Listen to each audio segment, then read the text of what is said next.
A tortured artist gets the upper hand on a ruthless drug lord on today's Miami Vice. Everybody's in Showbiz was directed by Richard Compton and was written by David J. Burke from a story idea from Dennis Cooper and playwright Reynaldo Povad. Those story credits are pretty crucial to this episode, but I will get to that in just a little bit. An undercover Tubbs and a crack cocaine manufacturer named Don Gallego drive around in a limo and discuss a possible deal while Crockett secretly tails them. You'd think it'd be very difficult to trail someone in a splashy white Ferrari Testarossa, but Crockett manages. Gallego is played by Paul Calderone, who we've seen before in smaller roles in the episodes Prodigal Son and The Home Invaders. Two masked and armed men jump into the limo and rob Tubbs and Gallego of cash and Gallego's briefcase before running off. Figuring that whatever was in Gallego's briefcase is worth tracking down, Gina and Trudy try to identify the robbers by visiting novelty stores to try to trace the professional-grade masks they wore. Please note that the array of joke books on the wall beside Trudy includes one entitled Games You Can Play With Your Pussy, which is right next to one entitled So You've Got a Lonely Pussy. They've got cats on the covers, so I'm sure they're totally innocuous. Based on the customer list that Gina and Trudy acquire, Crockett and Tubbs visit an ex-con of Crockett's acquaintance named Mikey, who is played by Michael Carmine, who we've seen before as one of the thugs in the episode Nobody Lives Forever. Mikey is a professional actor slash slam poet slash all-purpose tortured artist at the Mi Vida Loca theater company. Crockett strongly suspects Mikey was one of the masked thieves. Mikey denies this, but he slips up by mentioning the limo. Crockett and Tubbs arrest Mikey over the protests of his brother Pito, who is played by Benicio Del Toro in what was awfully close to his first role.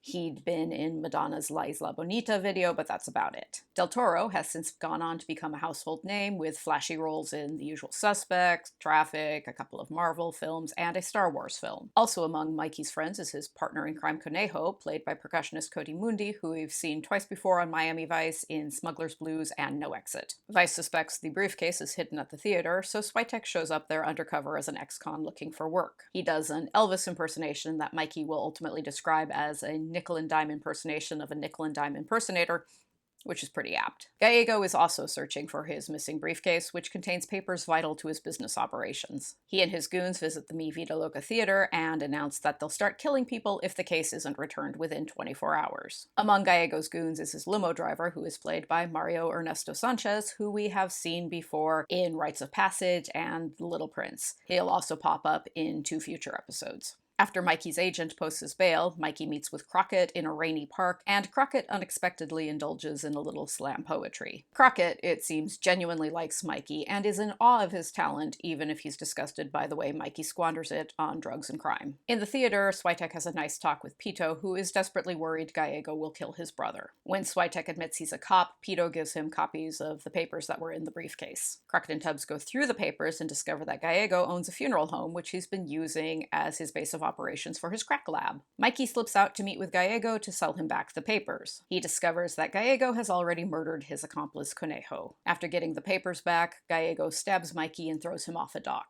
Crockett and Tubbs find Mikey the next morning, badly injured but still alive, while The Leader by Irish singer-songwriter Chris de Burgh plays. Chris de Burgh is best known for the 1986 hit Lady in Red. 3 of his songs will be used in this episode. They'll play one right after another all the way from this point on through the climax. After The Leader, we'll have The Vision, and finally, What About Me? Those 3 songs together make up a movement called the Leader Trilogy, and it works really, really well in this episode. Vice raids the funeral home and manages to stop Gallego's goons before they put Conejo's corpse in the crematory. Gallego tries to flee, and Crockett arrests him. At the hospital, Mikey, who is not expected to survive the night, tells Crockett he doesn't want to die broke. Crockett has no money on him, so he coaxes a reluctant Tubbs into giving Mikey his big wad of pocket cash so Mikey can die with money in his hand. As they're leaving the hospital, Tubbs grimly asks the on-duty nurse to make sure he gets his money back after Mikey dies. As Crockett and Tubbs are driving away, it dawns on them that Mikey is a con artist. They book it back to the hospital, only to find that Mikey broke into the pharmacy, stole some drugs, and made a break for it with Tubbs's cash. The episode ends with Crockett sheepishly asking Tubbs if he'll take a check for repayment.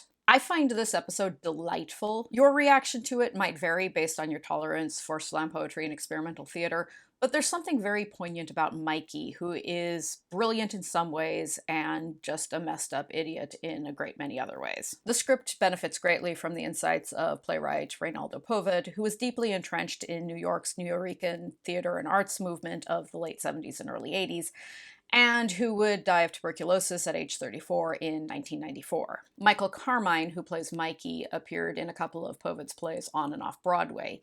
He would die of AIDS-related causes in 1989 at age 30. The Mi Vida Loca Theater in this episode is clearly meant to represent that Nuyorican arts movement. As yet another Miami Vice connection, the famous Nuyorican Poets Cafe in New York's East Village was co-founded in the 1970s by Miguel Pinheiro, who of course appeared on Miami Vice in the first season as the recurring villain Calderon, and who would die of cirrhosis in 1988 at age 41. Reynaldo Povid was Miguel Pinheiro's protege. That's a lot of backstory that you don't need to know to appreciate this episode, but my greater point is that the details of Mikey's tortured life and of the Mi Vida Loca Theater seem exactly right in this episode. Another element of this episode that I very much appreciate is its depiction of Crockett, especially his unexpected appreciation of slam poetry, which he developed due to his frequent interactions with Mikey. I love Crockett. He's one of my favorite TV characters of all times.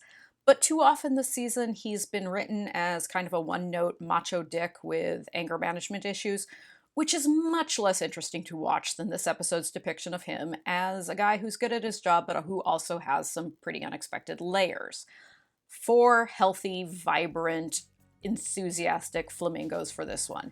Next time, the ghosts of Gina's past resurface in present-day Miami. That's the season 3 finale, so I hope you will join me then, and have a great week.